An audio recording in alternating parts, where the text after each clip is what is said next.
อ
Well, that was exciting.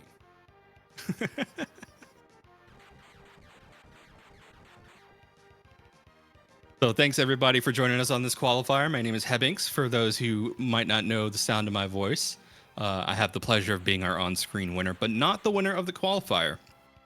That esteem goes to Farfalu.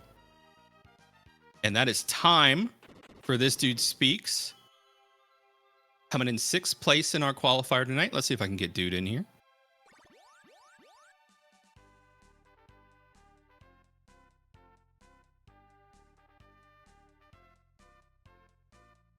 And we are joined by This Dude Speaks. Dude, thank you for hopping in for the interview with me post-qualifier.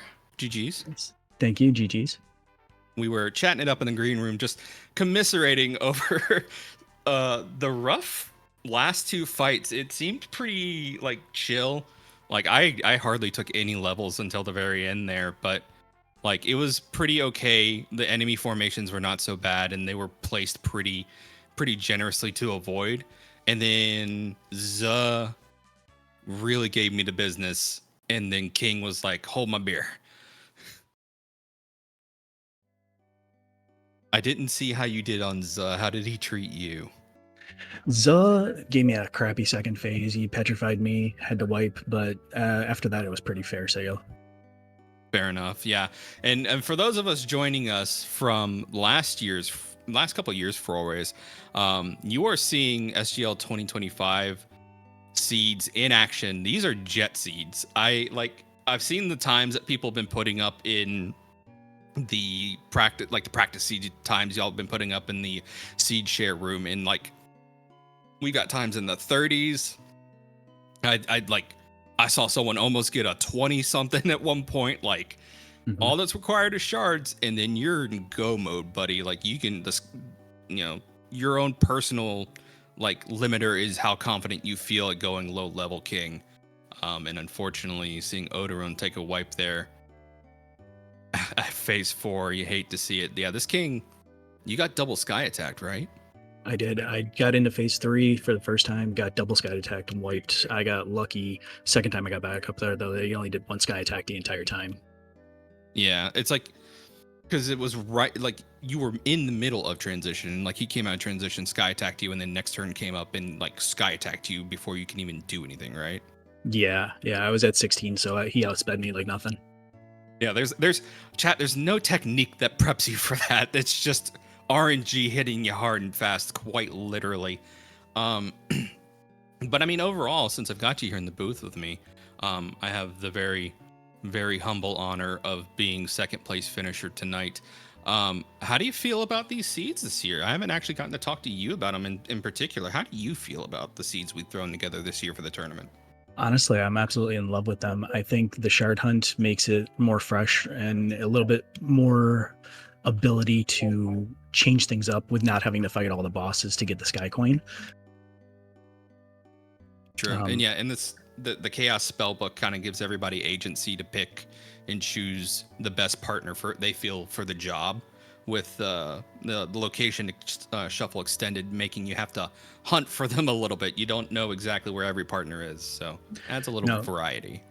It also links you appreciate who you have while you have it, since you have to change up all the spells and everything like that. You can't just go in with the same game plan every seed. Yeah, because fun fact, chat, we've also shuffled up resistances and weaknesses. So Zuh is not always going to be weak to air. King is not only going to be vulnerable to fire. Like, you're going to have to shift your game plan. It's like, oh, King resists fire this seed, I'm going to have to shift to whatever he doesn't resist, which this seed was earth, thankfully, so we could put meteor to business. But I mean, I eyeballed Kaylee, like, when we pre-checked the seed information, I was like, she's got white. So even if King didn't roll earth vulnerability, I'd have just taken her because she had white. Oh yeah, no, just looking over there, her having meteor would have been great too if I had found her. Fortunately, I was able to go through with just Phoebe and having her just heal me constantly. Yeah, and I think you got her up high enough level to toggle her resistances on, right? Like, she had paralysis and no, she was only at 21. Right? Oh, that's right. You were a couple levels short, but I mean, King didn't roll those anyways. No, thankfully. The only thing that tripped me up a little bit and I was scared of was Golem rolled Confusion, but thankfully it never lasted more than a turn. So Yeah, Golem having confusion kind of put me at a little standstill. I was a little bit nervous going through there, but fortunately he didn't confuse me that much either. yeah, so I mean, all in all, it looks like everybody on Scream had a little bit of bad RNG here and there, but that's what the rando does. And I think personally, I feel like these settings put us all in a really good place to kind of put our skills to the test, how we know the game, how we adapt to those tricky situations. It's like, who knows how to use defense strats properly, who knows when to bide their time and triage and then to strike when they can. And it's really showing here tonight. And then sometimes it's like, who's got good luck? Because sometimes that's a factor too. Oh yeah, RNG always plays a factor in these seeds. For sure. But yeah, it looks like the results are rolling in. It looks like tonight we still have some folks who have not finished yet. So I'll only give the results for those who have finished. And it looks like in first place, we have Farflu finishing with a 33-36. GG's Far. Me in second place with a 40-36. Link-A-Lot right behind me, like right on my tail with a 40-43. It's coming. 10 finished with a 41-22. Ultima Derp with a 41-48. This dude speaks yourself. 44-15, very good time. Tybalt right on your tail though, 44-30. So that is everybody who has finished tonight's qualifier. This is the first live qualifier before the tournament proper. Our next live qualifier, let me pull up the schedule here. Live qualifier 2 is September 1st at 8 p.m. East Coast time. So chat, put it on your calendars next Monday. So the Monday coming up, Labor Day, the day everybody has off and no one has an excuse not to make, we have our second live qualifier. I'm excited. Yeah, it's going to be a great race, I think. Yeah, I think I'm hoping to see a little bit more road blockage. I love the jet seed, but sometimes I like plowing my way through a puzzle and like kind of beating my head against the wall for a second to figure out, okay, I guess I have to take out this boss or I have to beat this roadblock. So yeah. Yes. And I'm seeing some of our finishers in the chat here, like the triple double sky attack in a row. Someone got like phase 3-4 King really gave our runners the business tonight. Oh yeah, he definitely did. Yeah. But chat, we're going to keep it short and sweet here. I do want to go ahead and throw it to Dude. Do you have any shout outs or anything you're looking forward to? Any way you're feeling about the tournament in general? I just want to give a shout out to the SPS Society, and I just want to hope everyone has an amazing time with this seed. This seed is amazing. Possum Morpheus and everybody who had anything to do with it, thank you very much for this. Yeah, no, it's a great time. A lot of our top placers that you've heard me call out tonight also helped on that committee who helped vet the seed settings and make sure that everything felt good from a player's standpoint. I think that was our goal. Is yes, we wanted something that was competitive, but we also wanted something that felt good to run, and I think we met that goal. Oh, I think so too. Yeah, for sure. Yeah, and for sure, again, shout out to our restreamer Ham /tracker /developer / all around great guy, Wild Ham and Socket joining him in the tracker's booth, keeping track of this chaos. It's so hard tracking when everybody's executing very well. Like you look at the times on the screen here, 40-37, 41-21, 44-21, 48-55. Like everybody was booking it tonight. So keeping up with that and making sure the tracker's updated appropriately. Shout outs to Socket and Ham for keeping all that straight and also interacting with chat, keeping them apprised of what happened. They take notes behind the scenes, and none of this would be possible without our restream crew.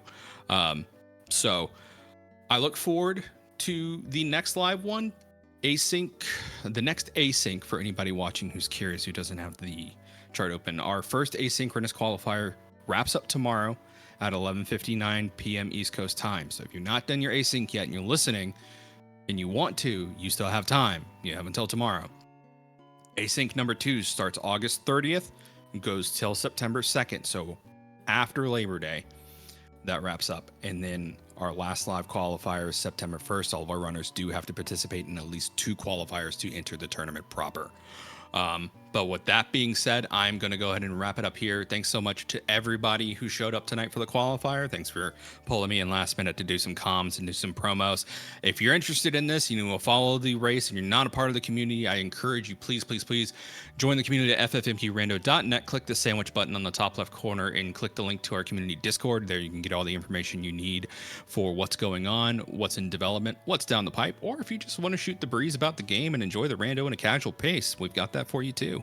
But again, shout outs to this dude Speaks, who's come a long way from when he joined the community. Personally speaking, I gotta say, shout outs to you, like refining and getting better as we go. You placed great tonight. You raced great, and I can't wait to see how far you make it in the tournament, man. Thank you so much. I wish you the same amount of luck. Awesome. Well, with that, folks, we're gonna go ahead and call it a night and call it a stream. So with that, take care. We'll see you all next time. Have a great night.